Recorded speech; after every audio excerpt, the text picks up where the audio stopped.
All right. So I had to get up this morning early. I had to be at this house before 6 o'clock.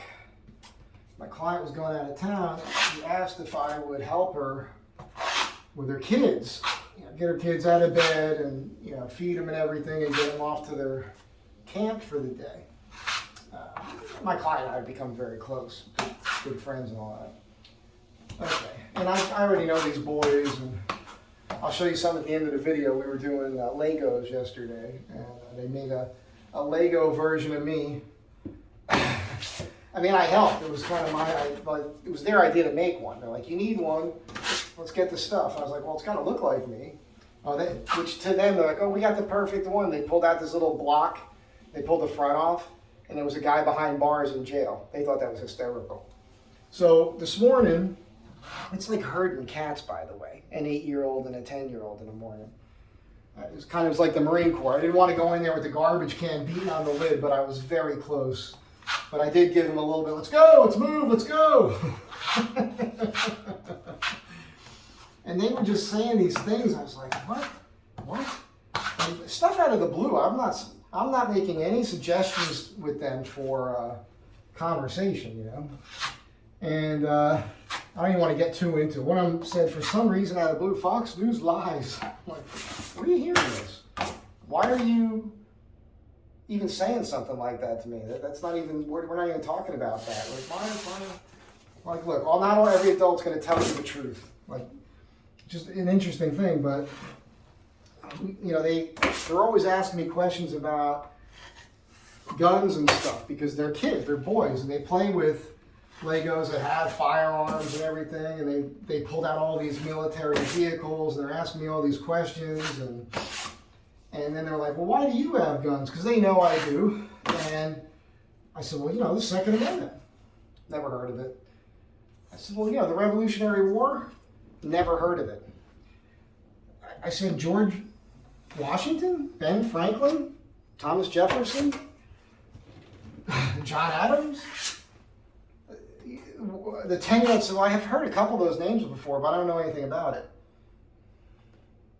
When I was 8 years old, I went to a place where George Washington slept, right? They had his hat and his sword there. I actually walked up and touched it with my own hands. These kids don't know anything. And that has me slightly concerned. I mean, this is California, so I'm sure they're learning that they can be any gender that they want, or a seahorse or something.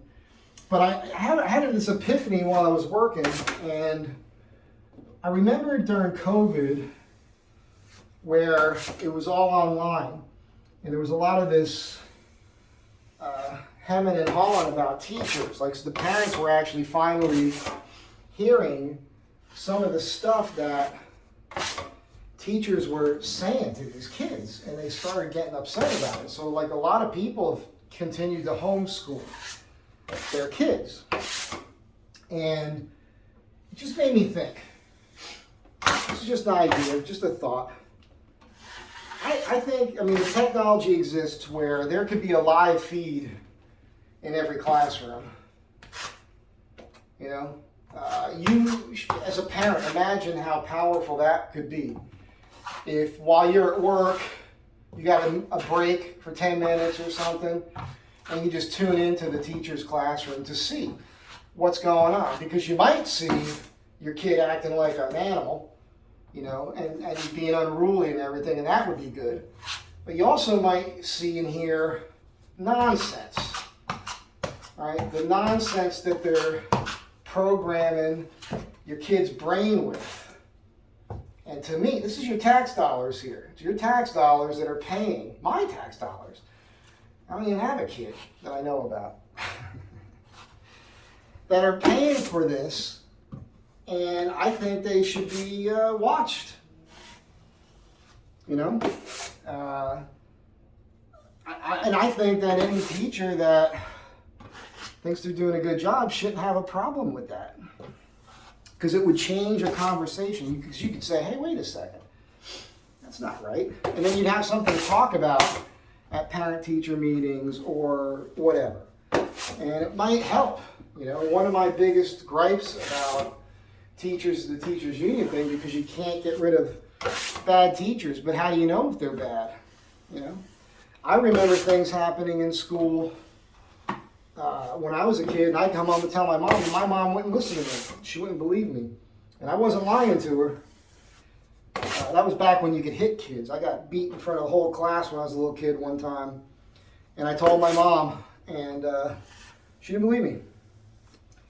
It happened. Not that it mattered. She was beating the crap out of me all the time anyhow. So, just a thought. Just a thought. I'm bothered by the fact that you could be 10 years old and not know anything about the Revolutionary War. That's crazy. That is absolutely insane to me. They didn't know about the Pilgrims. How do they not know that? I mean, they do Thanksgiving every year. What do they think that's about?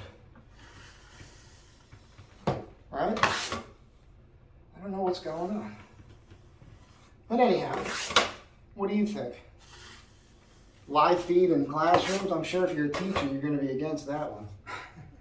But you shouldn't be. If you're always doing a good job, it's called integrity. Always doing the right thing, even when nobody's watching. Have a good day. Be nice to each other.